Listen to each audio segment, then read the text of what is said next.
뉴스타트 3부로 이어갑니다. 이란의 이스라엘에 대한 보복 공격이 초읽기에 들어간 것으로 보입니다. 중동 지역에 커다란 전운이 감돌고 있는데요. 네, 미국은 영국과 프랑스 등 유럽 4개국 정상들과 함께 이란의 공격 자제를 촉구하며 중동 지역 핵 잠수함 급파를 공개하는 등 전쟁을 막기 위한 압박에 들어갔습니다. 김지영 기자입니다. 수도 테헤란에서 하마스 정치 지도자 이스마일 하니예가 암살되자 보복을 공언해온 이란. 미국 폭스뉴스는 지역 소식통을 인용해 이란과 추종 세력들이 24시간 안에 이스라엘 공격에 나설 수 있다고 보도했습니다. 백악관 역시 이번 주 내 공격 가능성을 확인하고 우려를 나타냈습니다. We do share the assessment made by our Israeli counterparts that that something could happen as soon as this week by Iran and its proxies. 전운이 감돌면서 서방은 미국을 중심으로 긴박하게 움직이고 있습니다. 바이든 미국 대통령은 영국과 프랑스, 독일, 이탈리아 등 4개국 정상과 통화하고 이란의 이스라엘 공격 자제를 촉구했습니다. 미국은 또 하마스의 불참 통보에도 오는 15일로 예정된 휴전 협상 재개를 기대한다는 입장을 재확인했습니다. 이와 함께 중동 지역에 핵 잠수함을 급파하고 항공모함 타격 전단을 추가 배치했습니다. 미군이 잠수함 배치 계획을 공개하는 건 이례적인 일로 이란을 겨냥해 경고의 메시지를 보낸 것으로 해석됩니다. 하지만 이란 대통령은 국제법상 침략에 대응할 권리가 있다며 보복 방침을 분명히 했고 이스라엘은 공격에 대비해 군 경계 태세를 최고로 끌어올렸습니다. חיזבאללה מתכנן לפעול, אנחנו לא מחכים מנגד. תוקפים כל הזמן ומסירים איומים ברגע שאנחנו מגלים אותם. אנחנו במוכנות שיא למשימה הזו. 이런 가운데 가자지구 학교 공습을 둘러싸고 거센 비판에 직면한 이스라엘은 무장대원 사망을 추가 확인했다고 다시 해명했습니다. 그러면서 민간인 사상자는 하마스의 전투 방식 탓에 피할 수 없다고 주장했습니다. 그러나 안토니오 구테우스 유엔 사무총장은 가자에서 인명살상이 이어지는 것을 규탄하며 휴전 협상과 인질 석방을 요구했습니다. YTN 김지영입니다. 네, 이처럼 미국 정부가 중동에 유도미사일 잠수함을 배치하기로 하는 등 영내 긴장감이 고조되면서 국제 유가가 급등했습니다. 현지 시간 10일 뉴욕 상업거래소에서 9월 인도분 서부 텍사스산 원유는 전 거래일보다 4.19% 급등한 배럴당 80.06달러의 거래를 마쳤습니다. 서부 텍사스산 원유는 5거래일 연속 상승세를 이어가며 이 기간에만 9.76% 가격이 뛰었습니다. 또 12일 상승폭은 지난달 31일 이후 최대입니다. 브렌트유 10월 인도분 가격도 전장 대비 3.31% 오른 배럴당 32.3달러에 마감했습니다. 뉴욕 증시가 혼조세로 마감했습니다. 뉴욕 증권거래소에서 다우존스 30 산업평균지수는 전장보다 140.53포인트, 0.36% 내린 39,357.01에 거래를 마감했습니다. S&P 500지수는 전장보다 0.23포인트 오른 5,344.39, 나스닥 종합지수는 35.31포인트 상승한 16,780.61에 장을 마쳤습니다. 전문가들은 최근 급반등에 따른 피로감과 중동 지역 정세가 불안정해지면서 경계심이 편창했다고 분석했습니다. 러시아 본토 기습 일주일째 우크라이나군은 서울시 면적의 1.6배가 넘는 1,000제곱킬로미터를 장악했다고 주장했습니다. 푸틴 러시아 대통령은 공습 이후 벌써 3번째 회의를 주재하며 적들이 합당한 대가를 치르게 하겠다고 밝혔습니다. 홍주혜 기자입니다. 우크라이나 병사가 동료 병사의 어깨를 밟고 올라가 건물 외벽에 있는 러시아 국기를 향해 손을 뻗습니다. 러시아 국기는 이내 땅으로 내동댕이 쳐집니다. 러시아 본토 기습 일주일째, 우크라이나군은 접경 지역인 쿠르스크주에 진입해 작전을 수행하고 있다고 확인했습니다. 더 나아가 서울시 면적의 1.65배에 해당하는 1,000제곱킬로미터를 장악했다고 주장했습니다. Дякую, Олександр Станіславович. Дякуйте, будь ласка, від всіх нас, нашим військовим, за стійкість і сміливість. Дякую. 러시아도 우크라이나군이 영토 안 12km까지 진격했다며 28개 마을이 적의 통제에 놓였다고 인정했습니다. 본토 피습과 관련해 세 번째로 회의를 주재한 푸틴 대통령은 우크라이나가 협상에서 유리한 위치를 차지하려 도발하고 있다고 평가했습니다. 이어 민간인을 공격하거나 원자력 발전소 시설을 위협하는 사람들과 무슨 협상을 할 수 있겠느냐며 평화 협상이 어려워졌음을 시사했습니다. Противник, безусловно, получит достойный ответ, а все цели, стоящие перед нами, вне всяких сомнений, будут достигнуты. 우크라이나와 러시아 사이 격렬한 교전이 벌어지는 쿠르스크 지역은 유럽행 천연가스관이 지나는 곳이기도 합니다. 그런데 위성사진 판독 결과 최근 이곳의 가스관 계측소가 피해를 입은 것으로 나타났습니다. 이미 지난 2022년 노르트 스트림 가스관 폭파로 에너지 대란을 겪은 적 있는 유럽은 가스 수송로가 또 막히는 것 아닌지 우려의 시선으로 전황을 지켜보고 있습니다. YTN 홍주혜입니다. 미국 공화당 대통령 후보인 도널드 트럼프 전 대통령이 약 1년 만에 SNS X, 트위터죠, 활용을 재개했습니다. 트럼프 전 대통령은 X 소유주 일론 머스크 테슬라 CEO와의 대담을 앞두고 현지 시간 10일 오전부터 자신의 X 계정에 게시물을 잇따라 올렸습니다. 트럼프 전 대통령은 자신에 대한 형사 기소가 부당하다는 주장을 담은 영상과 대선 경쟁자인 카멀라 해리스 부통령의 이민 정책을 비판하는 영상 등 선거 운동과 관련한 콘텐츠를 잇따라 올렸습니다. 또 자신이 대통령이었을 때보다 살림살이가 나아졌는지 질문에 이어 자신이 재집권하면 아메리칸 드림을 다시 가능하게 하고 미국을 다시 안전하게 하며 다시 위대하게 할 것이라고 공언하는 글도 올렸습니다. 미국 민주당 부통령 후보인 팀 월즈 미네소타 주지사가 첫 단독 유세에 나섭니다. 정치 전문 매체 더 힐은 월즈 주지사가 현지 시간 13일 캘리포니아 뉴포트를 시작으로 이번 주에만 5개 주를 돌며 순회 유세를 진행할 계획이라고 보도했습니다. 민주당 전당대회에서 부통령 후보로 공식 선출될 예정인 월즈 주지사는 13일 전미 지방공무원 노조연맹 행사에서 연설을 한 후 뉴포트에서 열리는 모금 행사에 참석할 예정입니다.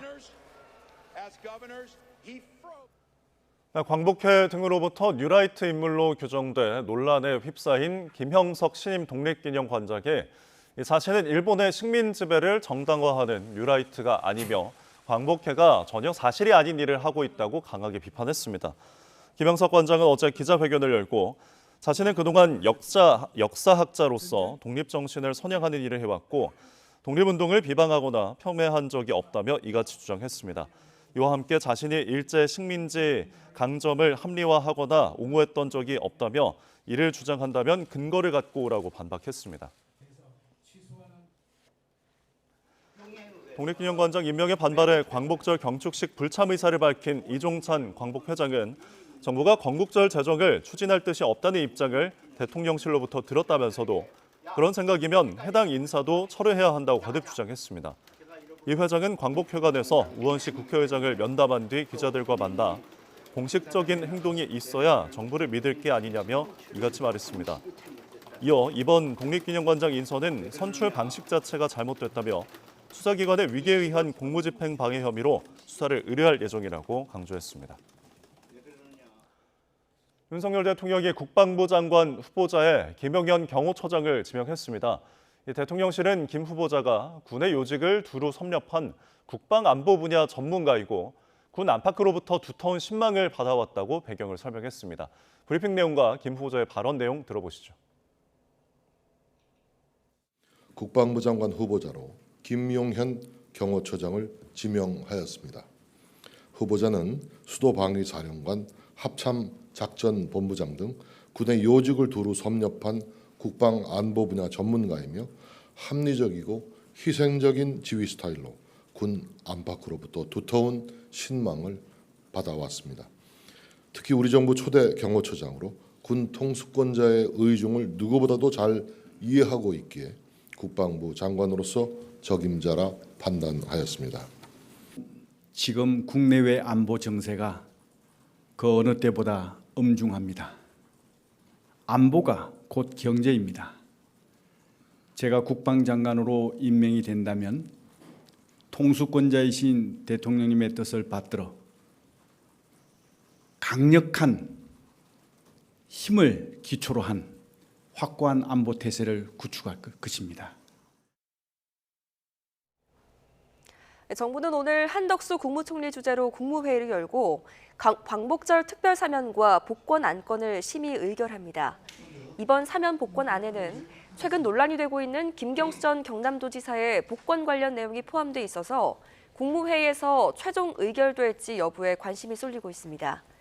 이와 함께 오늘 국무회의에서는 야당 주도로 국회 본회의를 통과한 이른바 노란봉투법과 전국민 25만 원 지원법에 대해서도 거부권 행사를 건의하는 방안 등이 논의될 예정입니다. 네, 이어서 오늘의 국회 일정 살펴보겠습니다. 더불어민주당과 조국혁신당을 비롯한 7개 야당 원내대표들이 오늘 만찬을 가지면서 국회 주요 현안을 논의합니다. 이 자리에선 최근 역사관 논란이 불거진 김영석 독립기념관장 인선과 광복절 경축식 참석 문제, 그리고 반복되는 대통령의 제2요구권 행사에 대한 대응 방안 등이 거론될 전망입니다. 민주당 원내대표실 관계자는 현안이 매우 많은데 현재 국정운영 난맥상은 극에 달했다고 주장하면서 야당이 더 적극적인 역할을 하기 위해 민주당 주도로 자리를 마련하게 됐다고 설명했습니다. 국회 외교통일위원회가 오늘 전체 회의를 열고 일본 사도광산의 유네스코 문화유산 등재 협의 과정과 내용을 두고 정부를 상대로 현안 질의를 진행합니다. 앞서 국민의힘은 정부의 대승적 한일 관계 개선 노력에 방점을 찍은 반면 민주당은 관련 전시에 조선인 강제 노역에 대한 설명이 충분하지 않다고 지적했습니다. 외통위에서는 또 대북전단 살포 금지 청원과 국회 결의안 채택 등도 논의할 것으로 보여 여야 간의 신경전이 예상됩니다.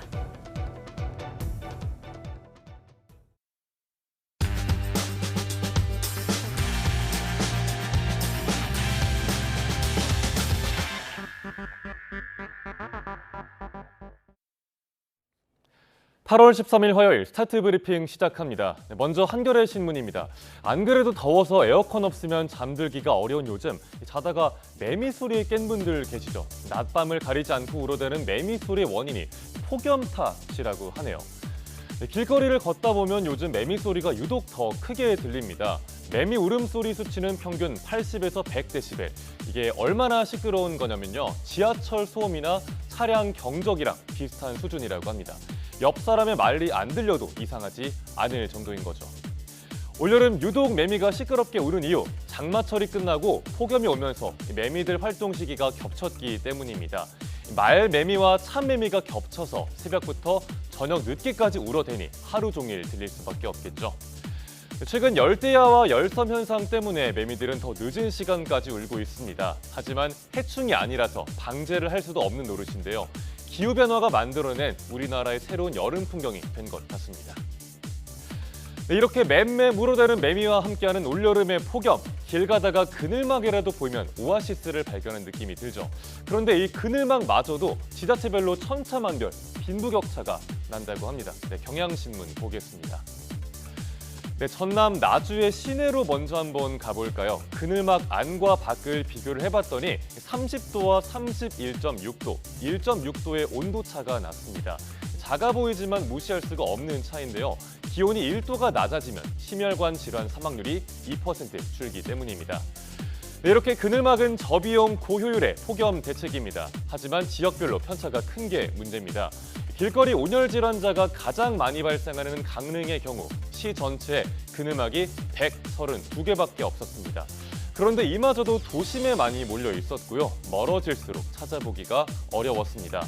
강릉뿐 아니라 다른 지역의 중소도시들도 마찬가지입니다. 각 지자체가 얼마나 폭염 대응에 관심을 쏟는지, 재정 여건이 좋은지에 따라서 지역별 편차가 커집니다. 대도시에 비해서 중소도시들은 폭염 대책에 취약한 곳이 많죠. 재정 자립도도 낮은 곳이 많습니다. 신문은 국가 차원에서 지역별로 제도 형평성을 고려해야 한다는 전문가 조언도 함께 싣고 있습니다.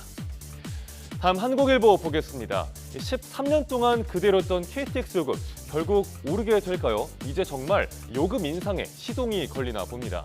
국토교통부가 철도 투자 요금 체계 개편에 들어갔습니다.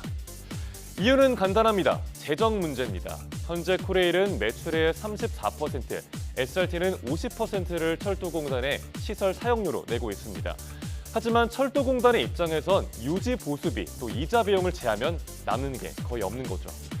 네, 숫자로 한번 볼까요? 2004년부터 2022년까지 철도공단 누적 손실액은 무려 3조 5,466억 원입니다.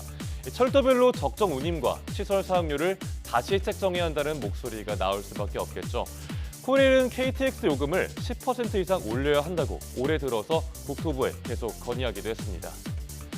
네, 지금대로면 철도 투자를 늘리는 데 한계가 있는 게 사실입니다. 여러모로 따져봤을 때 결국은 운임이 올라갈 거란 분석이 나오고 있다고 하네요. 네, 이어서 조선일보입니다. 지난 5일 블랙 먼데이 다들 기억하실 겁니다. 우리나라뿐 아니라 요즘 글로벌 정치가 크게 오르락내리락 하고 있죠. 알고리즘 매매가 그 주범으로 꼽히고 있다는 내용입니다. 네, 먼저 알고리즘 매매가 뭔지부터 간단히 살펴볼까요? 미리 짜둔 규칙에 따라서 컴퓨터 프로그램으로 자동 매매를 하는 겁니다. 1초의 주문 수백 건까지도 처리를 할 수가 있겠죠.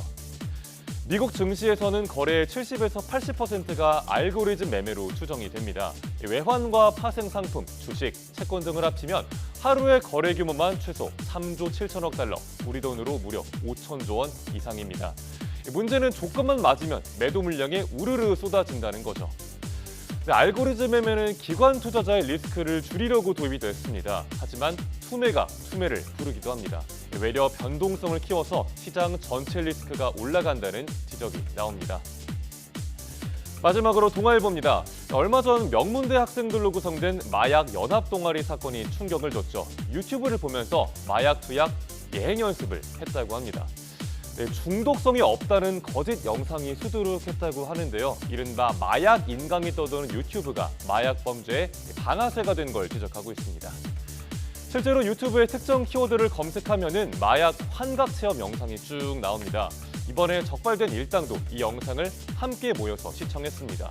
검거가 된 뒤에도 특정 마약에 대해서 중독성이 없다고 말했다고 합니다.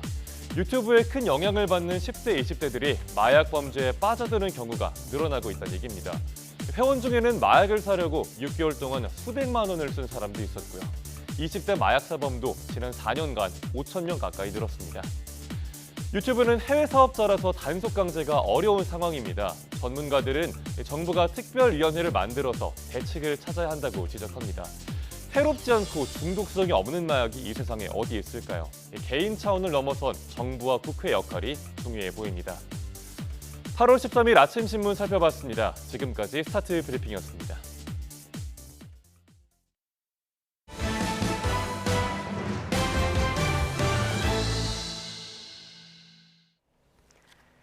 다음 소식입니다. 오늘 새벽 대전에서 SUV 차량이 보행자를 들이받아 숨지게 하는 사고가 있었습니다. 인천에서 회식을 마친 뒤 실종됐던 20대 남성은 사흘 만에 숨진 채 발견됐습니다. 이준엽 기자입니다. 옆으로 넘어져 있던 SUV 차량을 크레인으로 바로 세우자 조각난 차량 잔해들이 떨어져 내립니다.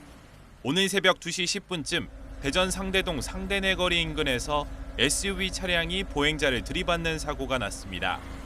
차량은 보행자를 치고도 멈추지 않고 주차돼 있던 어린이 통학 차량과 부딪힌 다음에야 멈춰선 것으로 파악됐습니다. 이 사고로 차에 치인 30대 남성이 숨졌고 SUV에 타고 있던 3명 가운데 2명은 병원으로 옮겨졌습니다. 차대 보행자 교통사고고 의식이 없어 보인다, 남성이다 이렇게 신고가 들어왔네요. 나머지 1명은 도주했다가 경찰에 붙잡힌 것으로 알려졌습니다. 경찰은 누가 운전했는지나 음주 여부 등 자세한 사고 경위를 조사하고 있습니다. 지난 9일 인천 청라에서 회식을 마친 뒤 실종됐던 20대 남성 A씨가 사흘 만에 숨진 채 발견됐습니다. A씨는 CCTV에 마지막 모습이 포착됐던 아파트 단지 옆 골프장 부근에서 발견된 것으로 전해졌습니다. 경찰은 범죄 연루 가능성은 낮은 것으로 보고 있습니다. 어제 오후 5시 40분쯤에는 충북 괴산군 청천면에 있는 사담 계곡에서 20대 남성이 물에 빠져 구조됐지만 결국 숨졌습니다. YTN 이준엽입니다. 전기차 화재의 불안감이 커지는 가운데 정부는 오늘 오후 방기선 국무조정실장 주재로 관계부처 회의를 진행합니다. 정부가 오늘 회의에서 전날 환경부 주재 긴급회의에서 논의됐던 전기차 화재 예방 대책을 점검하고 부처별로 추진 내용을 구체화할 예정입니다. 정부는 배터리 제조사 공개와 과충전 방지 방안 등을 마련해서 다음 달 초 전기차 화재 관련 종합대책을 발표한다는 계획입니다. 네, 앞으로 보험 사기를 알선하거나 광고하는 행위가 전면 금지됩니다. 보험 사기 알선과 유인, 권유, 광고를 엄중하게 처벌하고 금융당국 조사 권한을 강화한 보험 사기 방지 특별법이 14일부터 진행됩니다. 법을 위반하면 10년 이하 징역이나 5천만 원 이하 벌금에 처할 수 있습니다. 금융감독원은 특별법 시행에 맞춰 경찰청과 건강보험공단, 생명손해보험협회와 함께 집중 홍보에 나선다고 밝혔습니다.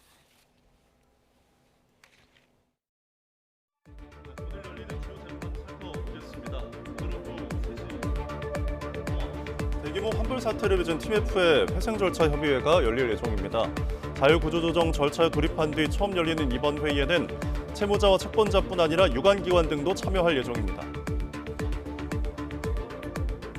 납품업체에서 부당이득 수백억 원을 뜯어낸 혐의를 받는 유통업체 GS리테일의 선고도 오후 2시부터 진행됩니다. GS리테일은 2016년부터 5년 넘게 도시락과 김밥 등을 제조하는 신선식품 납품업체 9곳에서 성과 장려금이나 판촉비 등 명목으로 355억 원 넘는 돈을 뜯어낸 것으로 조사됐습니다. SPC 자회사 PB파트너즈 민주노총 소속 노조조합원 570명을 상대로 노조 탈퇴를 종용한 혐의로 기소된 허영인 회장의 5번째 재판이 오전 10시에 진행됩니다. 오늘 재판에서는 허 회장 지시로 민주노총 노조 탈퇴를 종용했다고 인정한 황재복 SPC 대표에 대한 증인신문이 이어질 예정입니다. 오전 10시 반부터는 이재명 전 민주당 대표의 대장동 백현동 재판 역시 휴정기 이후 처음으로 재개됩니다.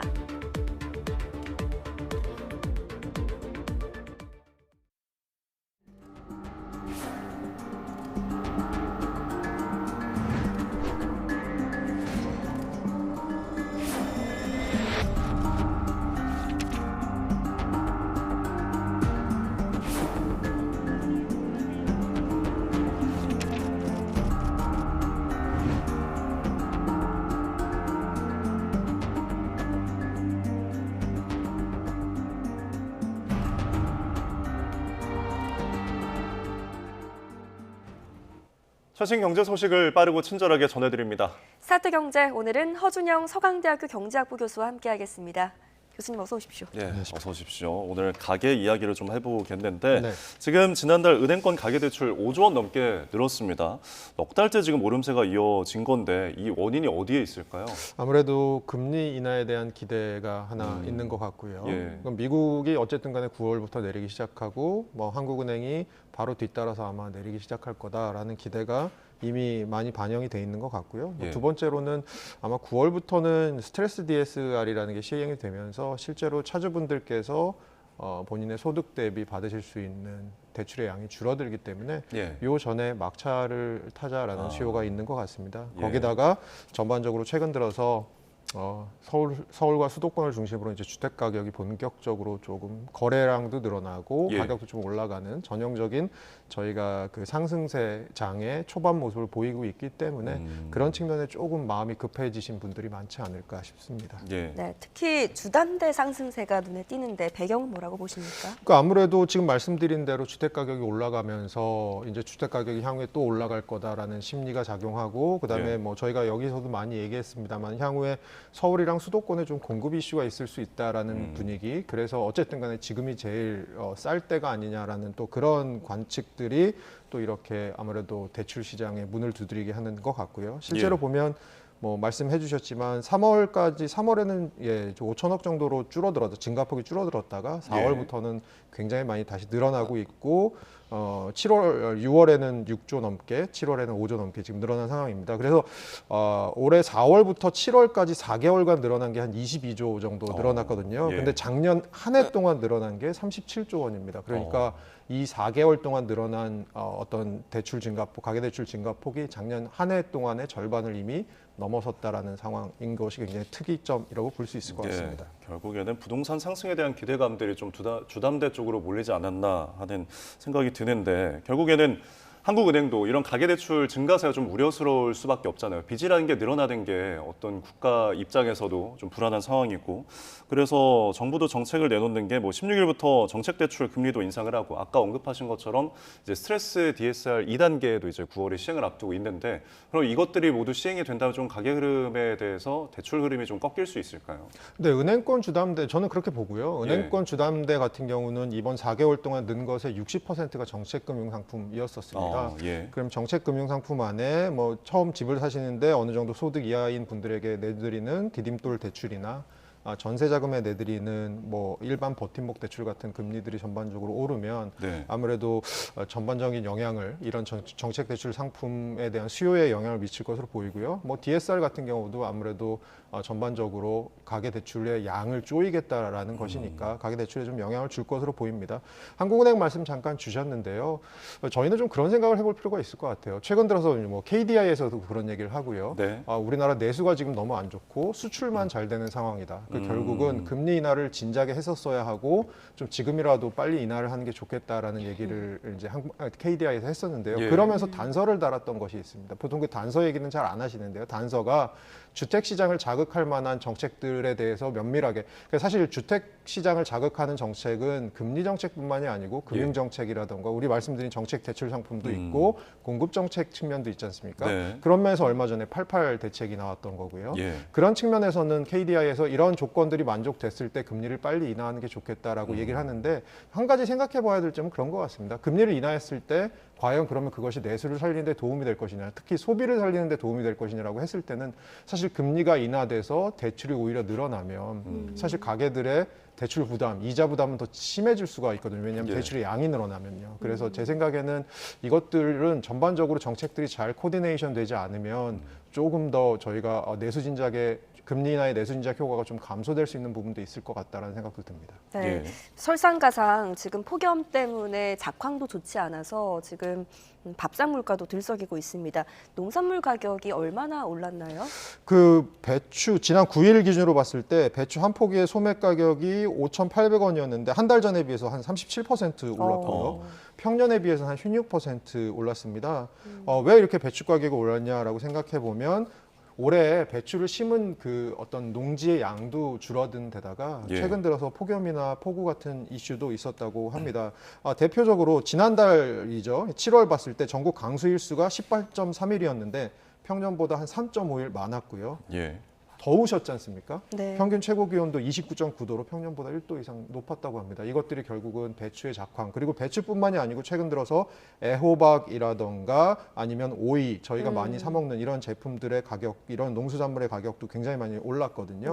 이런 걸 이제 보통 그래서 히트플레이션이란 말을 또 쓰기 시작하더라고요. 저희 작년부터 플레이션 용어가 굉장히 많아요. 슈링크플레이션도 기억하시죠? 뭐 스킨플레이션, 굉장히 많은 플레이션이 있었는데 히트플레이션, 그래서 고열, 아주 이 고온이 지속되면서 농산물 작황이 안 좋아져서 또 인플레이션이 올라간 이러한 현상을 히트플레이션이라고 하고 있습니다. 참 물가를 자극하는 요소가 많은 것 같습니다. 참 지금 보면 아까 그래프에서 보셨지만 배 같은 경우에는 등량률이 이제 2배가 넘잖아요. 이제 132%인데 아무래도 앞으로 이제 추석이면 제사상에 올라갈 과일, 제수용품들에 관련된 이런 물가들이 좀 걱정이 이만저만이 아닐 텐데, 지금 이뿐만 아니라 기초 재료인 뭐 소금, 설탕, 이런 고추장 같은 것들도 재료 상승이 이어졌다고요? 네, 소금과 특히 소금과 설탕 가격 상승세가 조금 무서운데요. 최근에 이제 이 품목별로 산출한 물가 지수를 보니까 소금은 174 지난달에, 그리고 설탕은 144인데 이게 최근 5개년 중에 가장 높은 수준이고 전년 동월 대비로는 한 17%, 15% 정도 늘었답니다.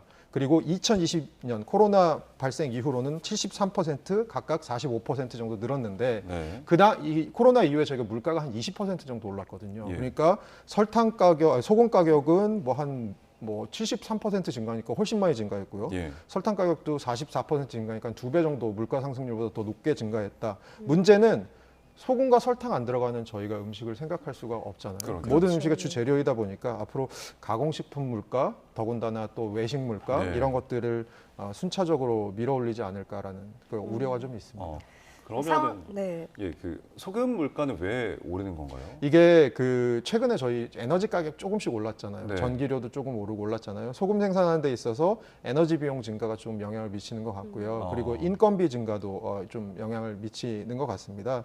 그리고 올 겨울에 조금 장마가 심했었는데 여름에, 장마가 그것들이 심했죠. 이제 염전에 타격이 큰 게 있고요. 설탕 가격 같은 경우는 사실 좀 더 국제적인 현상인데 엘니뇨 등 이상 기후 때문에 그래서 브라질이나 인도 등에서 원래 사탕수수 재배 많이 하잖아요. 예. 이게 좀 작황이 안 좋고 당연히 그래서 가격이 오르는 그런 일이 벌어진다고 합니다. 네. 조금 더 넓게 보면 저희 뭐 소금과 설탕만 얘기했는데 얼마 전에 또 뭐 코코아 가격 오른다, 예. 뭐 커피 가격 오른다 이런 얘기했잖아요. 전반적으로 안 오르는 품목을 찾기가 힘든 굉장히 어려운 상황입니다. 네. 그야말로 내 월급 빼고 다 오르는 그런 씁쓸한 상황인데 상황이 이렇다 보니까 정부에서도 여러 가지 대책을 내놓고 있는 것 같아요. 뭐 비축 물량 풀겠다, 할당 관세 제도 도입하겠다 이런 제도들 이런 어떤 대책들이 실효성이 있을 거라고 보십니까? 그러니까 비축 물량 푸는 거는 정부가 갖고 있는 물량이 좀 배추 같은 경우는 특히 있거든요. 이런 걸 풀면서 조금 공급을 늘려서 가격을 낮추는 효과는 있을 것 같고요. 할당 관세 같은 경우는 저희가 조금 면밀하게 봐야 될 부분이 사실 할당 관세는 뭘 하는 거냐면 그 이것을 수입하는 설탕이나 소금을 예를 들어서 수입하는 기업들에 대해서 조금 관세를 면제해 주거나 이런 건데 이게 기업에다가 해주는 거기 때문에 소비자 가격까지 반영되는데 시간이 좀 걸립니다. 그리고 이미 우리나라 할당 관세를 하고 있는 이 농수산물이 거의 97%의 관세를 하고 있습니다. 그러니까 더 이상 할당 관세를 많이 큰 폭으로 하기가 좀 힘든 거죠. 그래서 사실 어떻게 보면 단기적으로 정말 어려울 때 가격이 너무 많이 오를 때는 할당 관세라도 하는 것이 좋겠지만 사실은 이것은 자율적인 어떻게 보면 수급 조절 능력을 조금 악화시킬 가능성도 있거든요. 오히려 중장기적으로 농산물의 안정적인 공급 정책을 좀 정부가 좀 개발하는 것, 정부가 이런 것들을 제시해 줄 수 있는 것 이런 것들이 저는 더 필요한 부분이 아닐까라는 생각이 듭니다. 정부의 개입도 중요하지만 시장이 자율적으로 좀 조정할 수 있는 기회를 좀 줘달라는 의미로 해석을 할 수 있을 것 같습니다. 자, 다음 소식도 살펴보죠. 지금 우리금융그룹, 우리은행이죠. 금융사고가 발생한 것으로 전해졌는데 이게 일반적인 횡령이 아니라 좀 대형 대출 건이더라고요. 네, 건가요? 맞습니다. 2020년 4월부터 올해 1월까지 손태승 전 회장의 친인척 관련 차주를 대상으로 42건 616억 원의 대출이 실행됐습니다. 그런데 이게 얼마나 이례적인 거냐 하면 이 손 전 회장이 이 지주와 우리은행 지주와 우리은행의 지배력을 행사하기 전 친인척 관련 대출을 보니까 4억 5천만 원 5건이었습니다. 그러니까 4억 5천만 원 5건에서 42건 616억 원으로 증가했다는 걸 보면 굉장히 이례적인 어떤 대출로 볼 수 있고 이것에 대해서 뭐 아무래도 금융당국에서 뭐 손 전 회장이 여기에 연루됐을 거라고 생각은 안 하는 것 같습니다만 그럼에도 불구하고 이 손 전 회장의 지위를 이용해서 뭔가 다른 누군가가 편취를 하는 부분, 뭐 성과급을 편취하거나 이런 것을 위해서 대출을 실행한 것이 아니냐라는 얘기가 있고요. 실제로 이 대출을 실행했던 담당자는 현재 면직이 된 상태고 성과급도 다 환수가 된 상태이고 그 담당자가 있던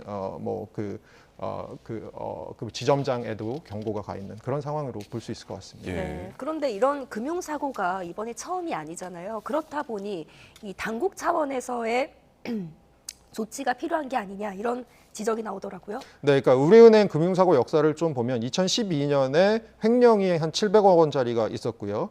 그 다음에 2023년에 180억 원짜리 횡령이 있었고 이번이 이제 어떻게 보면 대규모 대출에 대한 비리 사건으로 볼 수 있는데 좀 다르게 볼 수 있는 거는 은행권에서 지금 100억 원 이상 금융사고 발생 현황을 보면 작년까지는 매해 한 건 혹은 2건 정도였는데 올해 벌써 6건입니다. 그러니까 금액이 커지고 있고 약간 한탕을 굉장히 크게 하는 가능성이 지금 벌어지고 있고요. 또 하나 이번 사건이 조금 주목스러운 것은 이전까지의 우리은행의 횡령이나 이런 사건들은 대부분 대리급 직원 이렇게 밑에 어떤 직원들이 많이 했던 거라면 이번에는 조금 금융지주사 회장과 관련된 이런 일이라서 조금 더 금액 자체도 크고 그리고 굉장히 좀 우려스러운 부분이 있다. 그래서 최근 들어서 저희 이 자리에서도 얘기를 했었지만 금융감독원에서 그 금융권 책무 구조를 각각의 금융사들에게 알아서 제출해라. 그래서 어떤 일이 발생하면 어떤 임원이 책임지고 어떤 일이 발생하면 또 어떤 임원이 책임지고 이런 걸 너네들이 알아서 갖고 와라라고 얘기를 했는데 이번에 우리은행의 이런 사건을 계기로 아마 우리은행의 이 책무 구조 제출에 가장 먼저 타겟이 되는 게 아니냐. 왜냐하면 이번 일뿐만이 아니고 지금 말씀드린 것처럼 최근에 계속된 금융사고들이 있었기 때문에 아무래도 이런 방향으로 또 이제 실마리가 풀리는 것이 아니냐라고 좀 얘기들이 나오고 있습니다. 자구책 마련도 굉장히 필요해 보이는 대목입니다. 자, 끝으로 뉴욕 증시 상황 한번 짚어보겠습니다. 지금 물가지표 발표를 앞두고 혼조세를 좀 보이는 것 같아요. 네, 맞습니다. 다우는 떨어졌고 나스닥이랑 S&P는 약간 올랐는데 거의 이제 횡보하는 상태라고 예. 보실 수 있고요.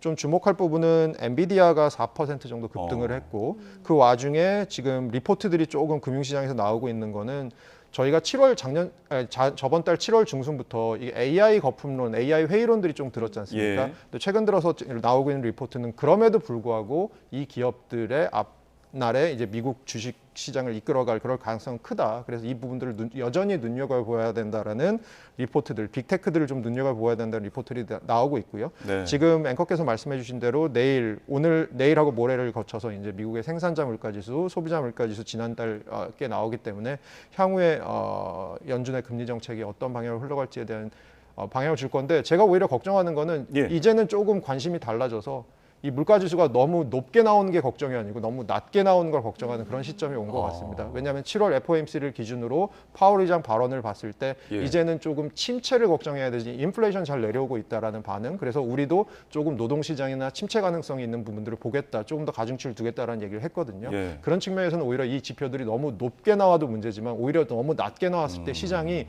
저번에 며칠 전에 패닉에 빠졌던 것처럼 또 예. 패닉에 빠질 가능성이 있기 때문에 그런 부분을 좀 눈여겨보시면 좋을 것 같습니다. 결국 연착륙과 관련된 지표가 나오느냐가 관건이 될 것 같습니다. 자, 오늘 이야기 여기까지 나눠봤습니다. 지금까지 허준영 서강대학교 경제학부 교수와 함께했습니다. 오늘 말씀 고맙습니다.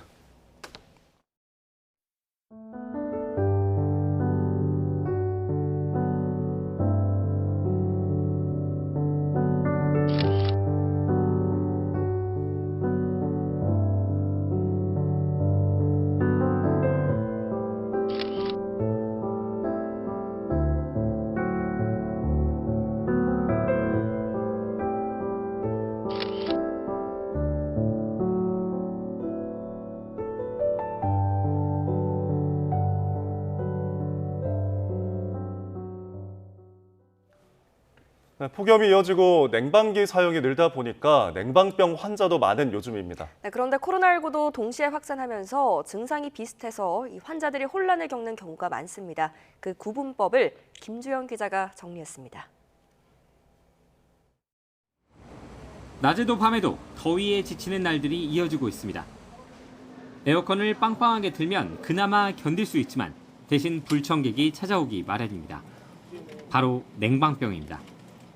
찌는 듯한 더위 속에서도 한기가 느껴지고 몸살 기운까지 겪게 됩니다. 에어컨이 켜진 실내는 온도가 너무 낮고 밖은 너무 덥고 그런 상황에 놓이면 적응을 잘 못하게 되면 두통이라든지 신경통이라든지 소화불량이라든지. 그런데 최근 더위와 함께 코로나19가 다시 확산되면서 고민거리가 늘었습니다. 아프긴 한데 초기 증상이 비슷해 냉방병과 코로나19 가운데 어떤 것에 걸린 것인지 알기 어렵기 때문입니다.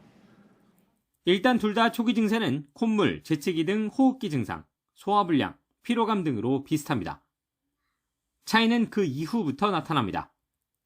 냉방병은 으슬으슬 몸이 떨리는 증세까지 나오다 두통 등으로 연결되지만 몸을 따뜻하게 하고 쉬면 나아집니다.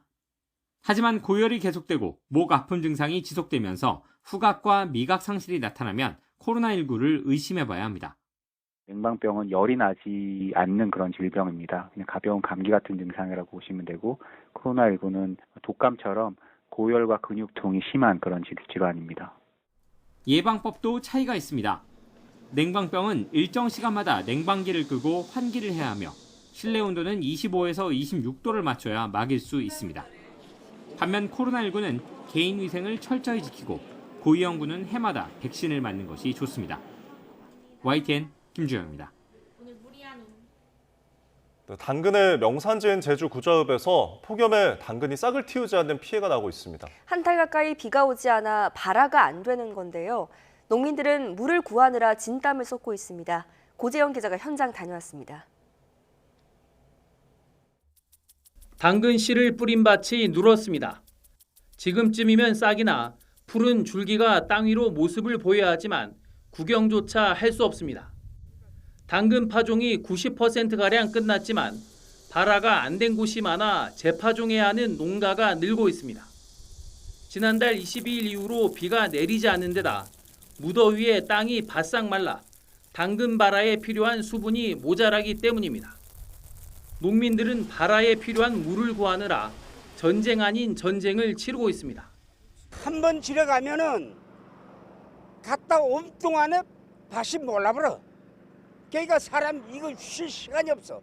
정신도 뭐 아정도 뭐 갖고 다녀. 물을 담아둔 곳마다 물을 채워가기 위한 차들이 줄을 서 있습니다. 밭에 농업용수가 연결돼 있어도 농가마다 사용량이 많아 골고루 쓰기에는 턱없이 모자랍니다. 구자업 지역 지하수 관정 50여 곳에서 하루 5,600톤의 물이 공급되는데도 역부족입니다. 지난주부터 제주도와 농협 등이 지원에 나서 한국농어촌공사 저수지 농업용수도 사용하고 있습니다. 관계당국은 이곳 저수지에 있는 농업용수를 대형 차량을 이용해 농민들에게 하루 2,600톤씩 추가로 공급하고 있습니다. 게다가 파종만 하면 가입할 수 있던 농작물 재해보험 조건이 발화율 50% 이상으로 바뀌면서 농민들 뇌를 더 태우고 있습니다.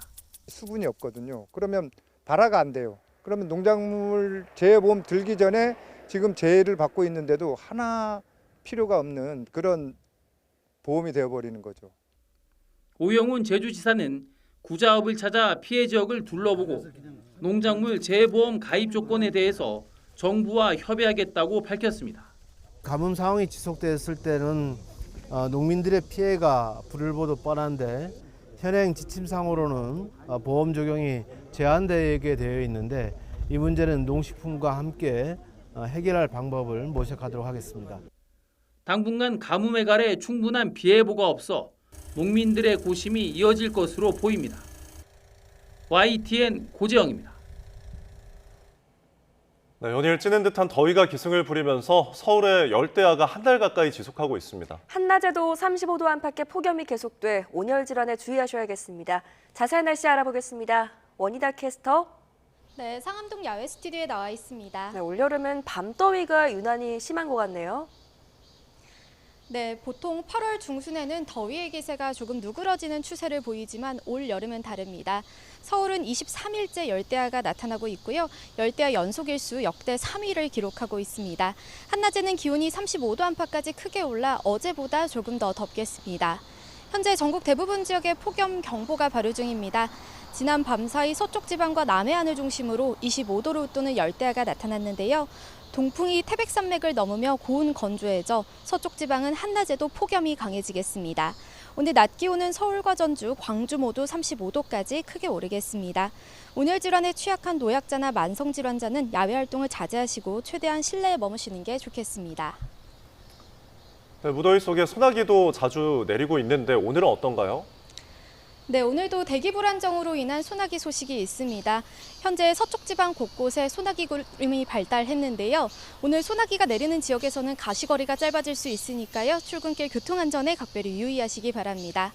오늘 오후부터 밤 사이 중부와 호남, 제주도에 5에서 40mm의 소나기가 지나겠습니다. 곳에 따라 벼락과 돌풍을 동반하겠고 특히 서쪽 지방은 시간당 30mm 안팎으로 강하게 쏟아질 수 있겠습니다. 서울은 이번 주 후반 열대야 연속일수 역대 1위 기록을 경신할 가능성이 있겠고요. 열대야와 찜통더위는 다음 주 중반까지도 길게 이어지겠습니다. 제주도는 내일부터 가끔 비가 내릴 전망입니다. 오늘도 동해안을 중심으로는 너울성 파도가 높게 일겠습니다. 파도가 방파제나 해안도로를 넘을 가능성이 있으니까요. 피서철 해안가 안전사고 조심하시기 바랍니다. 지금까지 YTN 원희다입니다. 이상으로 뉴스타트를 마칩니다. 활기찬 아침 보내시기 바랍니다. 오늘도 저희와 함께해 주셔서 고맙습니다.